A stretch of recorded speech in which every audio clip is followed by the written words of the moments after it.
vamos con otro tema, porque ¿a qué niño no le gustan los dulces? Dígame, ¿a qué niño no le gustan? Si por ellos fueran, desayunan, almuerzan y cenan chocolates, popis, confites, chupa chupas, bueno, de todo, ¿verdad que sí? Pero principalmente son los azúcares los que inciden en la prevalencia de la caries, que es la enfermedad bucodental más común en los niños. Y por eso hoy invitamos al odontopediatra Ayaz Rupert para que hoy nos acompañe y nos amplíe un poco más sobre este tema, si se puede o no evitar la aparición de caries en niños y cómo se trata. Así que, doctor, muchísimas gracias por acompañarnos. Si usted desea hacerle una consulta, puede hacerlo a través del WhatsApp 6087-7777. Ahí puede enviar su video. Y le recuerdo que tiene que ser un video no mayor a los 30 segundos. Queremos conocerle y saber desde dónde nos ve. Así que, doctor, buen día nuevamente, ¿qué tal? Hola, Thais. Gusto tenerlo. Buenos días, como siempre, un placer poder estar hoy acá con ustedes. Y definitivamente para mí siempre estas son oportunidades de poder brindarle a todas esas mamitas, papitos en su casa información muy importante. Así es. Muchas gracias más bien, doctor, por su compañía. Ahora, ¿qué es una caries dental? Y creo que es importante definirlo porque lo escuchamos siempre, pero tal vez no tenemos claro su significado. Claro, Thais. Voy a empezar tal vez un poco muy cuadrado. Voy a empezar con una definición. La caries dental es una enfermedad multifactorial. Es una enfermedad multifactorial que básicamente se produce producto de un desencadenamiento de procesos. ¿A qué nos referimos con que es multifactorial? Necesitamos que haya muchos componentes que estén desequilibrados para que se pueda dar la afectación de la caries dental como sí. Finalmente, la caries dental lo que produce es una afectación de los tejidos duros. Pero como vos decías, el principal componente necesario para que se pueda dar definitivamente una caries dental es el consumo de azúcares. En esta boquita tenemos que tener un consumo alto de azúcares para que se nos pueda dar esta caries. Ahora, ¿a qué edades es común que comiencen a aparecer? O no es común, sino podría aparecer una caries. El tema es que, Thais, la caries puede aparecer desde que se da la aparición del primer diente. Se da la aparición del primer diente y si tenemos todos estos componentes necesarios, todos estos factores que no contribuyen al estado de salud, la caries puede hacer aparición en cualquier momento. Thais, a mí lo que me gusta siempre es, ahora dentro de lo que vos hablabas, mencionabas que la caries es la enfermedad más prevalente.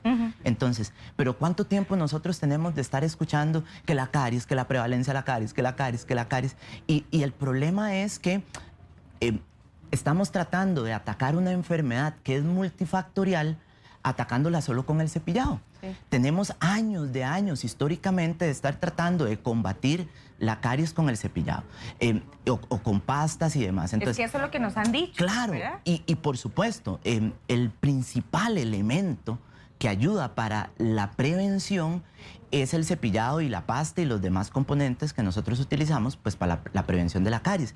Pero lo que ya nos hemos dado cuenta es que si tenemos 50, 100 años de estar haciendo una receta y la caries sigue siendo la enfermedad no transmisible más común a nivel infantil, significa que el cepillado no es suficiente. ¿Por qué? Quiero hacer énfasis en eso, porque significa que estamos atacando una enfermedad que tiene muchos factores con uno o dos factores. Definitivamente en mis consultas lo que yo trato, los papás casi siempre tienen la duda de, doctor, ¿cuál es el momento indicado para asistir a la primera consulta? Sí. Las tendencias actuales nos hablan que la caries se debe de empezar a prevenir desde el embarazo. Desde el embarazo nosotros, la doctora Jenny Abanto, en su programa de los primeros 1000 días, ella nos habla que en los primeros 2 años de vida de este niño, él va a instaurar ciertos hábitos alimenticios que los va a adquirir o probablemente los va a heredar del periodo embriológico. Entonces vea usted qué interesante, Thais. Significa que si usted desde su embarazo tiene una dieta alta en hidratos de carbono, probablemente su hijo al nacimiento va a tener una predisposición al dulce, los hidratos de carbono dulces, ¿verdad? Sí. Entonces, si usted durante su embarazo tuvo una alta predisposición, tuvo un alto consumo de hidratos de carbono, en los 2 primeros años de este niño, él va a tener quizás una mayor predisposición que otros niños a estos hidratos de carbono. ¿Hidratos de carbono cómo? Para que también la gente... bebidas azucaradas, galletitas azucaradas, todos estos componentes que contengan... Juguitos. Todo este tipo. De hecho, los juguitos, ahora que lo mencionas, es para mí uno de los elementos que producen... ¿Cuántas personas, por ejemplo, vos te comes un quequito de chocolate y tenés pendiente que te tienes que ir a lavar los dientes. Claro. Pero yo vengo y te regalo un juguito y usted no tiene ese sentido de urgencia de que tienes que ir a lavarte los dientes. Sí. Y los juguitos, para peores, vienen en un estado líquido, o sea, tiene mayor facilidad de distribuirse por todas las superficies. Entonces, a lo que yo iba, Thais, es que en estos 2 primeros años, la idea es que nosotros le llamamos la etapa ventana. Es la etapa en la que nosotros podemos a este niño inculcarle todos esos hábitos necesarios y de paso, lo que nosotros, porque es que la recomendación es que en estos 2 primeros años el niño tenga el menor contacto posible con azúcares, porque estos 2 años van a definir el resto de su etapa infantil. Interesantemente, el otro día leyendo vi que los datos de obesidad infantil se han disparado. Entonces, usualmente los papás lo que dicen, pero ¿qué importa si son los dientes de leche? Pero vea qué interesante. Significa que si tenemos datos de obesidad infantil bastante elevados, ¿por dónde entra toda? Porque obesidad infantil es sinónimo de una dieta alta en hidratos de carbono, ¿verdad? Evidentemente, para que vos llegues al estado de obeso, si bien es cierto, se tienen que sumar diversos factores, pero el factor común en una obesidad muy probablemente va a ser una dieta no balanceada. Entonces, qué interesante, ¿por dónde entran todos esos alimentos? Entonces, si los datos de obesidad se nos han disparado, significa que los datos de caries siguen estando altos, porque todos esos alimentos que producen eventualmente una obesidad se procesan por la boca. Claro. Entonces, significa que cuando nosotros no le prestamos la importancia debida a esta dentición temporal, estamos condenando a nuestros niños a que eventualmente van a ser niños con padecimientos de diabetes, hipertensión y una serie de padecimientos incluso sistémicos más importantes. Y qué interesante eso que usted analiza, doctor, porque generalmente escucha uno de estos números de la obesidad, de la hipertensión y no hace ese análisis que usted acaba de hacer sobre también la salud bucodental. Y de hecho, si usted quiere saber cómo se ve una caries o cómo comienza también a aparecer en el diente de sus hijos, queremos que vea estas imágenes que nos facilitó el doctor. Uno ve eso y pensaría, es una manchita o no pasa nada, ¿verdad? No, y efectivamente, la imagen que tenemos en pantalla es una mancha blanca. Anteriormente hemos ido evolucionando científicamente, por dicha, y ahora eso es el primer signo de caries. ¿Eso qué es lo que me dice? Que la capita de afuera, que es el esmalte, que es el tejido duro, que es el principal tejido que ataca la caries, ahí ya empezó a sufrir probablemente una desmineralización, que es que los ácidos que producen las bacterias que tienen la capacidad de producir la caries ya empezaron a desgastar este mineral. Sí. Entonces, ese primer aspecto que se ve en el borde superior, lo que nos habla es que su cuerpo, porque vea qué interesante, antes se pensaba que la caries era infecciosa, que era transmisible y una serie de cosas. Dichosamente ya logramos identificar que primero la caries es no transmisible y después que no es infecciosa. A mí me gusta hacer énfasis en la parte de que no es transmisible. ¿Qué significa eso, Thais? Que yo tal vez pueda tener caries y yo pueda compartir algún elemento, algún utensilio, alguna cuchara con vos.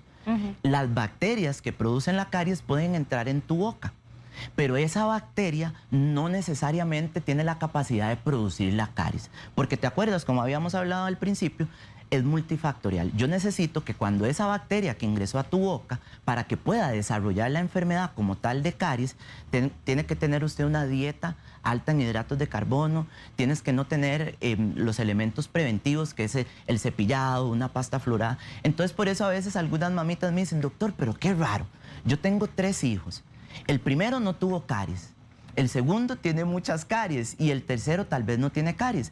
Eso quizás nos ayuda un poquito a explicar el por qué, porque uno lo que asume es que, bueno, si en la casa uno tuvo caries, tienen que tener caries los 3, pero a veces nos cuesta entender por qué tal vez yo sí tengo caries y por qué tal vez usted no tiene caries. Porque para que se desarrolle la caries como tal, hay varios factores. Hay muchos factores que tienen que estar fuera de su balance para que la enfermedad se pueda desarrollar como tal. Podríamos devolvernos a la imagen anterior, compañeros, para que en casa también podamos analizar un poco sobre el antes y el después. Esto realmente es preocupante, ¿no? En la que sigue, el antes y el después que estábamos viendo del doctor Arias, que incluso se veía parte del diente negro. Gracias. Claro, la caries, que es un dato súper importante, los papás usualmente me hacen la consulta, doctor, pero qué extraño. Yo de cuando vi la manchita blanca a cuando llegó a este estado, es cuestión de 2 o 3 meses. Wow. Por eso es que en niños, yo siempre le digo a los papás, no dejen nada, si tienen duda, acudan a la consulta, porque el transcurso de la caries avanza bastante rápido. En la imagen que tenemos en pantalla, lo que tenemos pues efectivamente si es un caso pues de un paciente con una caries bastante avanzada. Entonces claro, ahí ya la caries es un poquito más evidente, ya vemos las tinciones, ya se dio una caries más avanzada, ya logró perforar el esmalte, ya vemos zonas, las zonitas negras tal vez hasta cierto punto es bueno porque nos habla de una caries que tal vez ya está un poquito inactiva. El tema es que ya la caries en estos estadios, la única forma que tenemos es pues de rehabilitarla. Antiguamente, y sigue siendo el material de elección, son las coronas de acero cromado. Para este tipo de tratamiento siguen siendo el tratamiento de primera elección las coronas de acero cromado. El tema es que a como hemos ido evolucionando, definitivamente cada vez menos los pacientes llegan a la consulta pidiendo las coronas de acero cromado. Casi siempre ahora estamos en una tendencia en que necesitamos. Primero, esto sí necesito que quede claro, las coronas del después son bastante bonitas, pero la prioridad de esta rehabilitación no es la estética, es devolverle la función masticatoria, es devolver la anatomía, es devolver esa función de fonética y claro, si de paso podemos cumplir todas estas cualidades y todas estas características cumpliendo con un patrón estético alto, pues ¿por qué no, verdad? Claro, y también quisiera preguntar si la caries, por ejemplo, sabemos que afectan a los dientes temporales, a los de leche. No sé si puede después afectar a los permanentes, porque la imagen que veíamos era de dientes de leche. Dientes de leche, ¿verdad? efectivamente. Me pasa súper curioso que me llega a la consulta niños que en el almuerzo toman una bebida gaseosa azucarada, ¿verdad? Y es el hábito de todos los días en el almuerzo de la familia. Entonces, bueno, me viene esta niña con factores de riesgo que le llamamos nosotros una dieta alta en hidratos de carbono. Entonces, parte de los cambios que nosotros necesitamos hacer para devolverle el balance a esta boquita es eliminar este tipo de cosas. Entonces, dentro del asesoramiento dietético que se le realiza a la niña, yo les digo, bueno, a partir de hoy necesito que ella deje de tomar esta bebida. Entonces me parece súper interesante porque yo veo a los papitos donde dicen, mi amor, a partir de hoy ya no más bebida gaseosa. Y entonces yo me les quedo viendo, qué interesante. A veces tienen los papás la percepción de que esa caries que se le está creando a la niña es solo a la niña y que ellos son inmunes. No, esta bebida azucarada tiene la capacidad de generar la caries tanto en niños como en adultos. Es importante, y quiero hacer énfasis en eso, caries solo existe una. Y esa misma caries es la que afecta a los niños y es la que afecta a los adultos. Mis profesores me decían, el mejor predictor de caries es el antecedente de caries. Entonces, ¿qué es lo que yo quiero lograr en los niños? Un niño que en su etapa infantil no tuvo caries, es muy probable que en edades adultas no vaya a tener caries. En cambio, un niño que en edad infantil tuvo una alta cantidad de caries, significa que hay muchos factores que están descompensados que eventualmente van a producir que muy probablemente en edades adultas también va a tener caries. Ok. Tenemos varias consultas, doctor, que queremos ir abarcando también poco a poco. Por ejemplo, Natalia González dice, buen día, mi hijo tiene 2 años, aún toma leche materna y quisiera saber si esta leche provoca caries, sobre todo por el consumo de leche en la noche durante el sueño. Claro, está completamente, no hay ningún estudio que pueda hablar algo negativo respecto a la lactancia materna. La lactancia materna no tiene ninguna contraindicación y tampoco tiene ninguna asociación con la caries. Ok. Dice también Jer Soto, ¿es recomendable usar pasta en un bebé de 8 meses y medio para evitar caries? Tiene ya 2 dientes abajo y los 2 de arriba. Le vienen los colmillos. Efectivamente, se recomienda desde la salida del primer diente, que usualmente anda alrededor de los 6 meses, se debe de empezar la utilización de pasta, idealmente que sea un dentrífico fluorado con mínimo 1000 partes por millón de flúor. Ok. Vamos a ver, dice también, tenemos otra consulta de otra televidente, Dani Sorio. Tengo una bebé de 2 meses, estuve investigando si a esta edad se le puede hacer algún tipo de limpieza, ya que tiene la lengua un poquito blanca. Me supongo que por la leche materna. Leí que se le puede hacer una limpieza con una gasa esterilizada. ¿Esto está bien o debo esperar a más edad para evitar mal aliento y caries?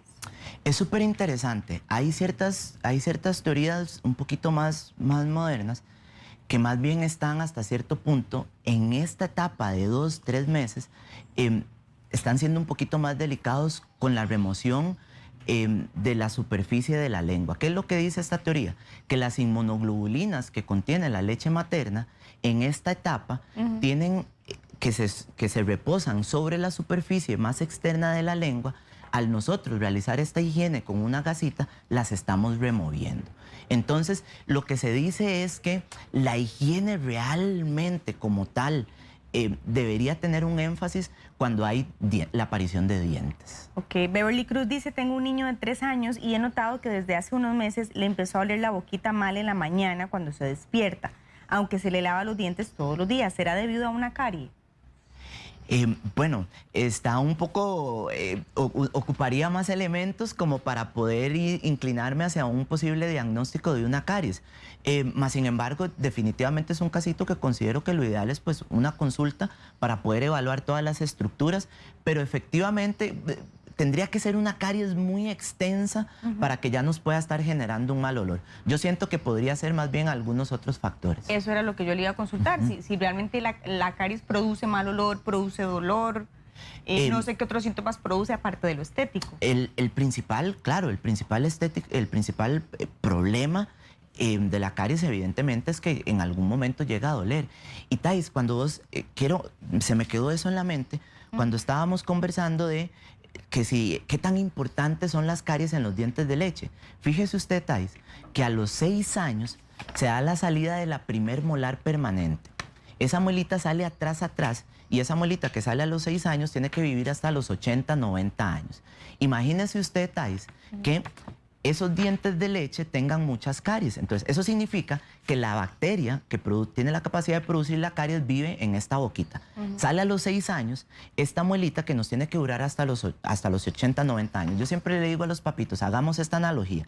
Si usted pone una manzana podrida en un canasto con manzanas buenas, se nos van a terminar pudriendo el resto de las manzanas. Claro. Entonces, esta muelita permanente que empieza a convivir con dientes de leche a los 6 años, si el resto de los dientes tienen caries, muy probablemente esta muelita de los 6 años también se nos va a llenar de caries. Entonces, uno de los elementos más importantes es que nosotros, los odontólogos, odontopediatras, cualquier ejercicio profesional, tenemos que luchar contra los mitos de que, ¿qué importa? Son de leche. Entonces yo les digo, sí, muy probablemente ese diente en algún momento se va a exfoliar de forma natural, pero antes de caerse ese diente probablemente me va a dejar varios dientes permanentes ya dañados y probablemente su niño va a sufrir dolor. Entonces, al final lo vas a tener que llevar a una consulta odontológica, no por un tema de prevención, sino por un tema de dolor. Entonces ahí es donde yo le pregunto a los papás, ¿usted qué quiere hacer con su hijo? ¿Usted quiere poder darle la posibilidad a su hijo de llevarlo a una consulta preventiva o a una consulta curativa?